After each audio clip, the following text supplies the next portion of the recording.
දැන් මාස 25ක ස්ථාවර තැන්පතු සඳහා 10.75ක අසම සම පොලියක් LB යසෙසුරු.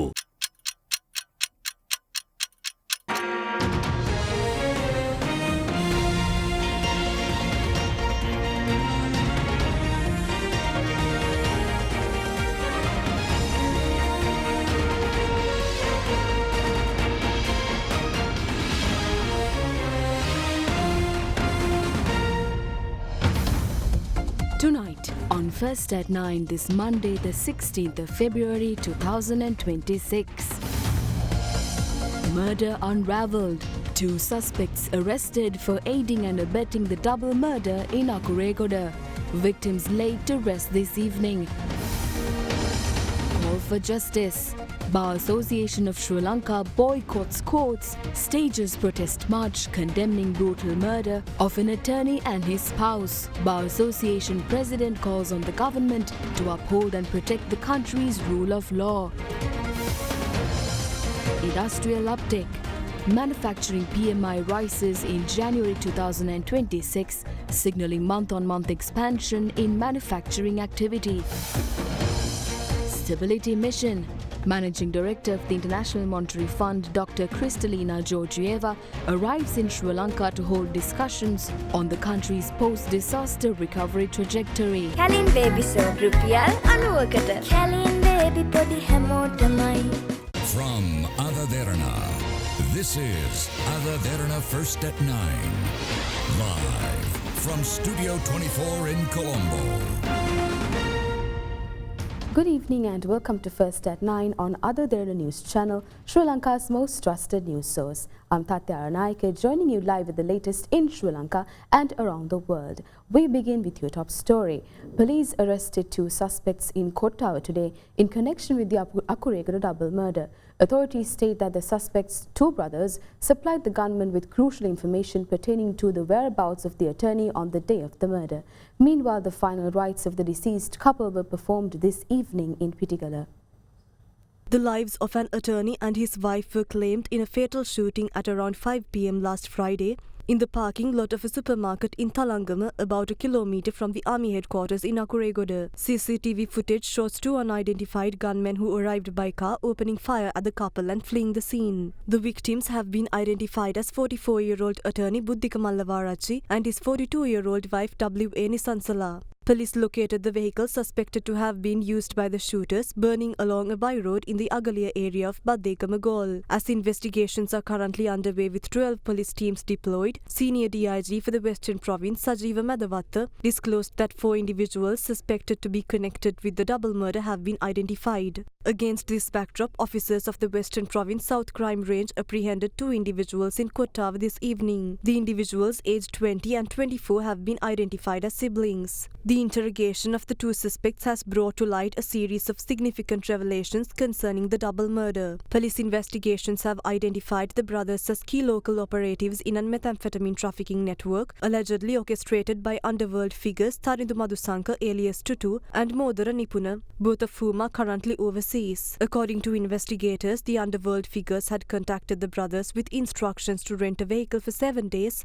stating that Suddaya had an urgent task requiring completion. Acting on these directions, the brothers had rented a black car from an establishment in Kottawa. Subsequently, they were approached by another individual who instructed them to travel to Kotikavatta to collect a parcel containing firearms which was to be delivered by a 3-wheeler. They were further directed to transport the weapons to the vicinity of the supermarket where the lawyer was later murdered. On the day of the shooting, several hours before the attack, the brothers allegedly visited the supermarket in Akuregoda and handed over the package containing the firearm to another vehicle parked nearby. Police disclosed that the suspects had been aware of the murder for approximately a week. Investigations have further established that the victim routinely picked up his wife from her workplace between 4:30 and 5 p.m. The brothers are said to have monitored the lawyer and on the day of the crime alerted the assailants when his vehicle was parked at the supermarket parking lot.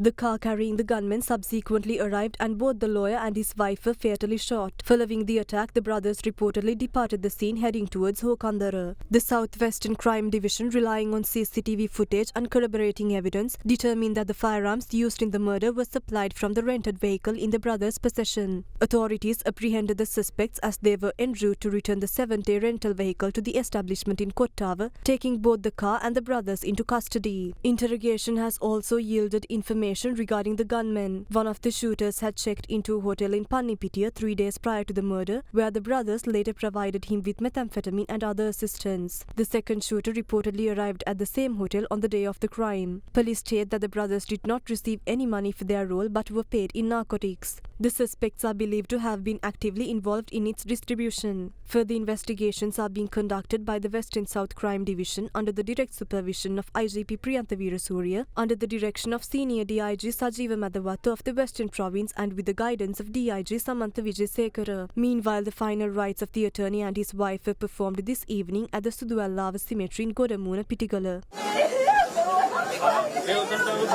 Central Finance Duke Aduwatawa. As the murder of an attorney and his wife in Akuregoda continues to draw national attention, lawyers across the island refrained from participating in court proceedings today. Speaking to the media, President of the Bar Association of Sri Lanka, Rajiv Amarasuriya, called on the government to uphold law and order in the country. Following a special meeting with the Bar Association of Sri Lanka yesterday, members resolved to abstain from appearing in courts island-wide in protest of the murder of an attorney at law last Friday. Accordingly, the nationwide boycott by attorneys commenced today.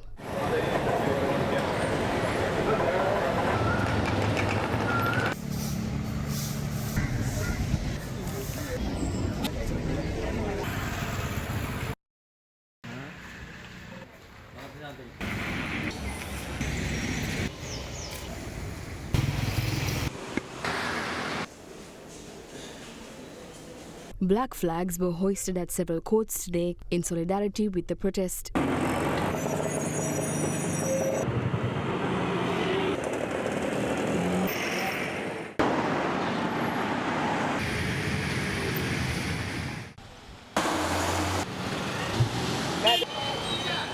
Meanwhile, a protest march was staged today by a group of attorneys led by President of the Bar Association of Sri Lanka, Rajiv Amarasuriya. The Bar Association marched from the Supreme Court complex to the BASL head office. The decision to abstain from court duties is now being observed island-wide. Through this token strike, we urge that such murders, whether of attorneys or any other individual, not be allowed to continue. The government has a duty to ensure public security and uphold the rule of law. This must be the last such murder. We must ensure that this not happen again. The government must take responsibility.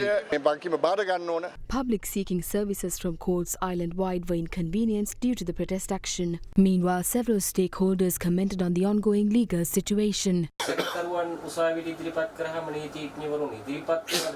ඔබලා බලන්ට ඔය කියන අය වෙනුවෙනුත් කවුරු හරි නීතිඥයෙක් හිටගන්න අවශ්‍යයි. ඒක අපේ ආචාර ධර්ම. මේ විදිහට නඩු The reason lawyers are abstaining from their duties is to protest against the government. There is no point in merely issuing explanations or challenging the underworld. Concrete measures must be taken to stop these underworld activities. නවත්තන්න. මේ වැඩි වෙන What action has been taken by the subject minister in the face of rising violence and murders? We demand that Minister of Public Security and Parliamentary Affairs, Ananda Vijaypala, who is responsible for the deterioration of law and order, including these murders, resign immediately. අපි බල කරනවා. It is evident that the government is currently unable to ensure public security. Either this reflects the government's incompetence or suggests that the government is allowing these murders to take place.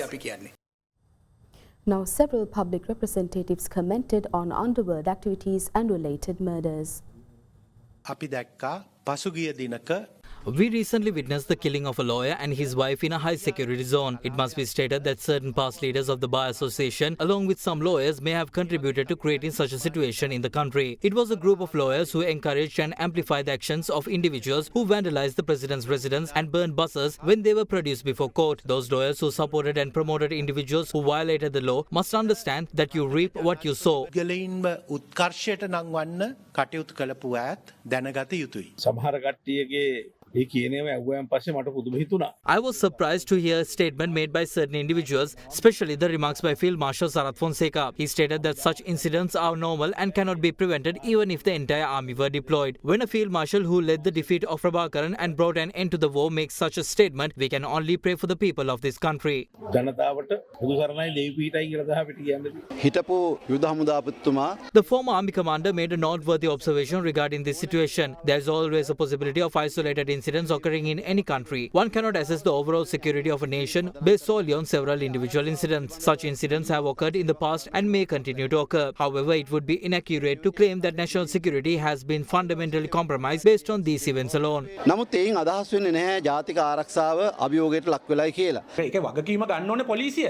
The police must take responsibility. There appears to have been a failure in ensuring public safety. Rather than speculating, authorities must thoroughly review the security directives issued and act upon their findings. It is inappropriate to hastily label victims as having connections to the underworld. මොහු පාතාලට සම්බන්ධයි අරයා පාතාලට සම්බන්ධයි ඒකයි මේක වෙලා තියෙන්නේ කියන්න බෑ. නෑ මෙහෙමයි මෙතන වැදගත් වෙන්නේ I believe that rather than debating under which administration the underworld became active, a greater attention should be directed towards addressing threats to national security and public safety.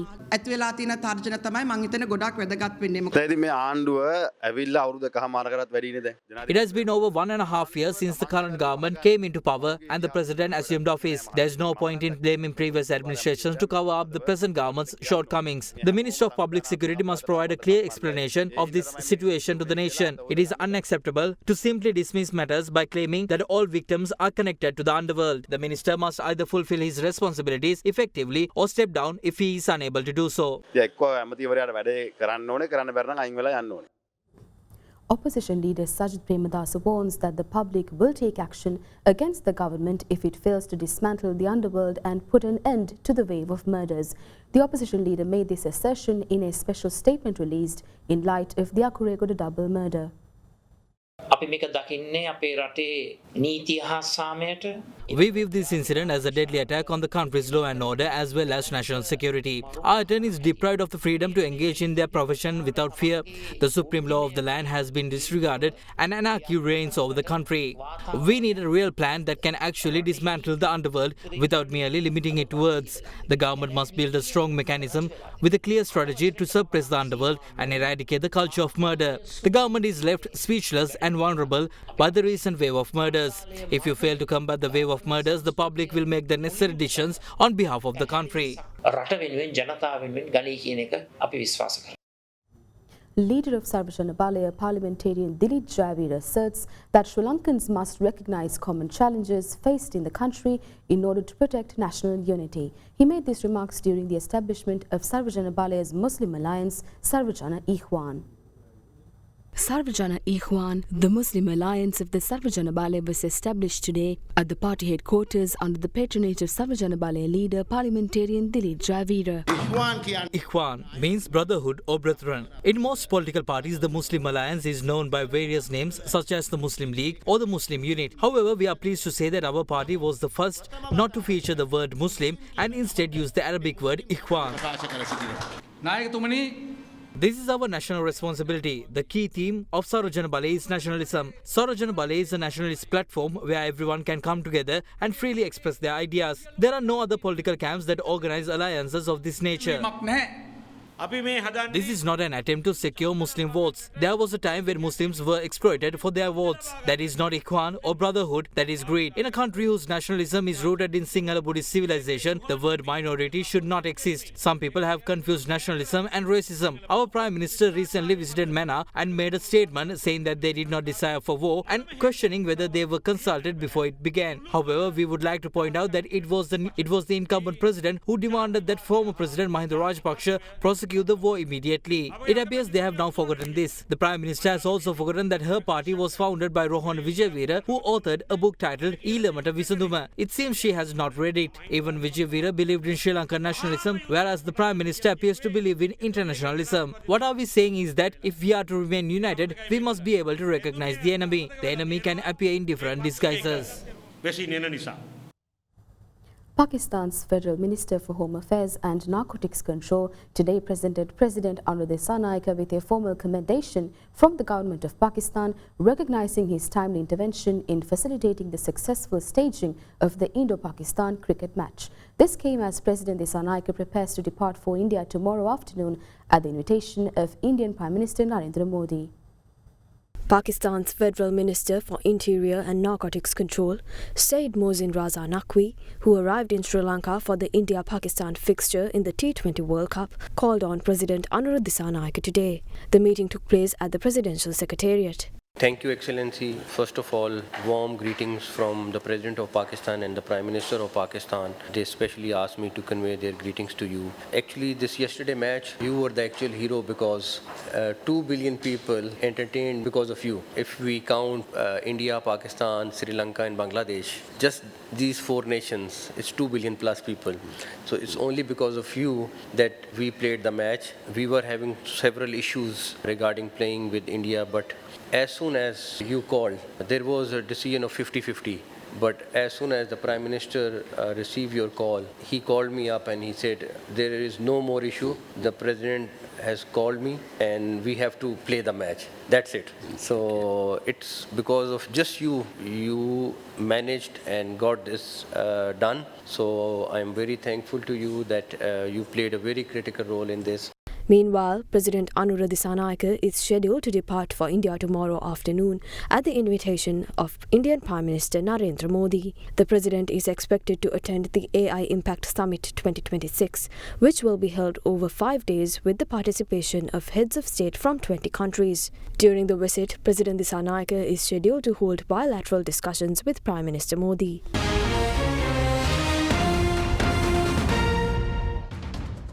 Welcome back to First at 9. Now taking you to more local news. A special delegation led by Kristalina Georgieva, Managing Director of the International Monetary Fund, arrived in Sri Lanka this afternoon on a 3-day official visit. The delegation was received at the Bandar Naik International Airport by Minister of Labour and Deputy Minister of Finance and Planning, Professor Anil Jayantha Fernando. The Managing Director and the IMF delegation are visiting Sri Lanka to directly assess the damage and impact caused by Cyclone Ditwa, and they are scheduled to visit the Gampul area tomorrow. Subsequent discussions are scheduled to be held in Colombo with President Anur Dissanayake, Prime Minister Dr. Harinam Amritsuriya and Central Bank Governor Dr. Nandalal Veerasinghe, along with other representatives. Particular attention will be given to post-disaster recovery efforts and the assistance the IMF can extend to support Sri Lanka's restoration and the building of a stronger future for Sri Lankans.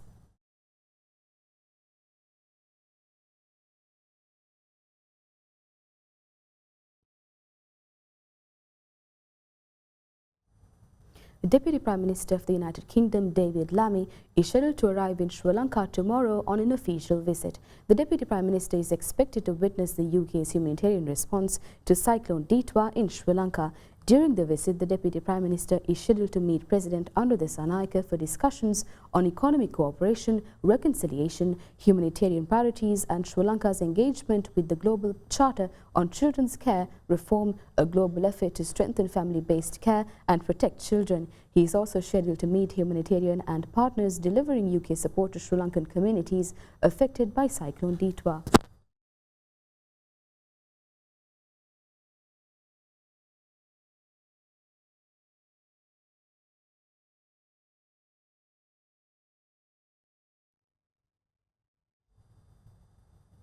The Paddy Marketing Board today announced the minimum purchase prices for paddy for the 2025-2026 Maha season. Chairman AMU Pinalanda stated that the board will purchase Nadu paddy at 120 rupees per kilogram, Samba at 130 rupees and Kiri Samba at 140 rupees. Previously, the purchase prices stood at 120 rupees for Nadu, 125 for Samba and 132 for Kiri Samba. The revised prices come amid complaints from farmers in several areas that they have been unable to sell their harvest in the absence of a fixed purchase price. Farmers have also raised concerns over inadequate warehouse facilities, stating that the shortage of storage space has left them vulnerable.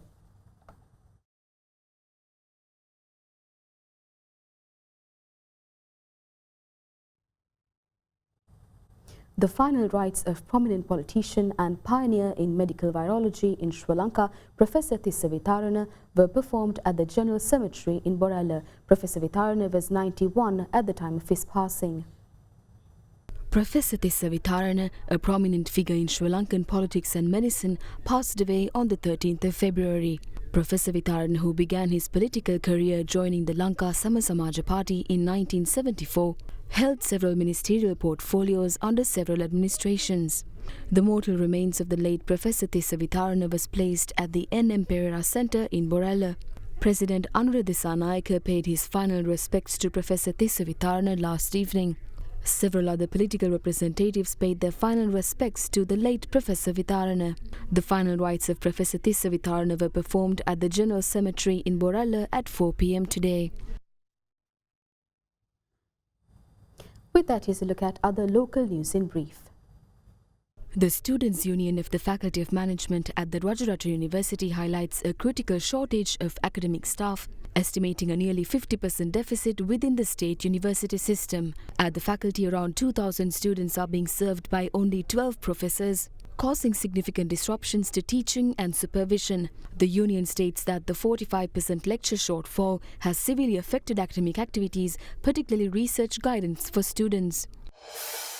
Meanwhile, the 2025 GCE Ordinary Level Examination is scheduled to commence tomorrow. 451,463 candidates will sit the examination at 3,545 centres nationwide, with arrangements in place to conduct the examination until February 26th. The Lanka Private Bus Owners Association confirmed that no strike action will be initiated during the examination and urged authorities not to inconvenience bus operators and staff. In other local news, the Government Medical Officers Association announced its decision to withdraw from the reporting of health data with effect from February 18th.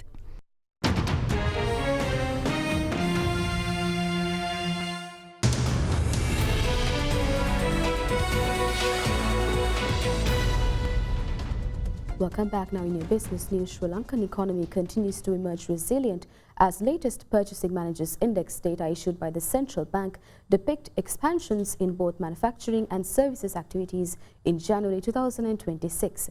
The manufacturing PMI was recorded at 56.1, reflecting a month-on-month expansion in manufacturing activities at a slower rate compared to the seasonal peak in December 2025. Employment also expanded while the stock of purchases registered a month-on-month increase, mainly due to inventory build-up ahead of the Chinese New Year holidays. In the meantime, the services PMI recorded an index value of 64.5 in January, indicating a slow expansion in services activities compared to December of 2025. The growth was driven by strong performance in wholesale and retail trade and accommodation, food and beverage service activities. Employment continued to rise in January 2026, reflecting workforce expansion by firms to meet increased demand. The expectations for business activity over the next quarter improved further, supported by favorable macroeconomic conditions.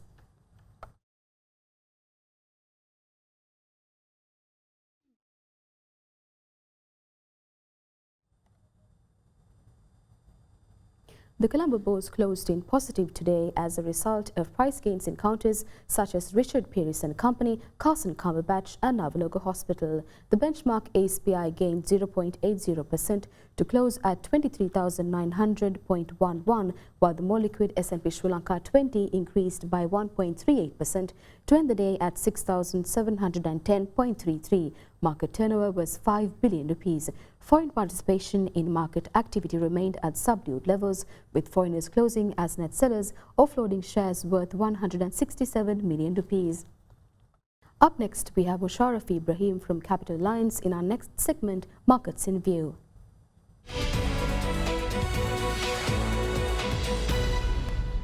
The Sri Lankan stock market recorded a marginally softer performance during the weekend of 13th February 2026. The SPI closed at 23,709.84 points, slightly down from 23,801.96 points in the previous week, while the S&P SL20 index improved to 6,618.73 points from 6,614.72 points. The total equity turnover declined to LKR 26.56 billion from LKR 33.61 billion week on week, with average daily daily turnover at approximately LKR 5.3 billion over 5 trading days. Share volumes eased to 1.10 billion shares, although total shares increased to 187,970, indicating sustained retail participation. Foreign activity remained negative for the week, with foreign purchases at LKR 0.42 billion and foreign sales at LKR 3.39 billion, resulting in a net outflow.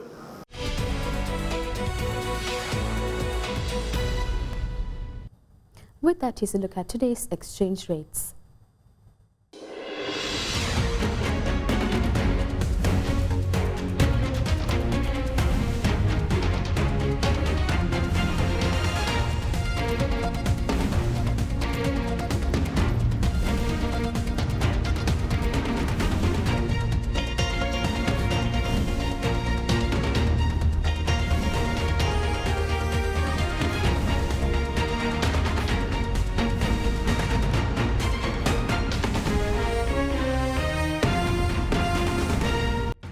That's all for tonight from First at 9. Thank you for joining. Have a great night.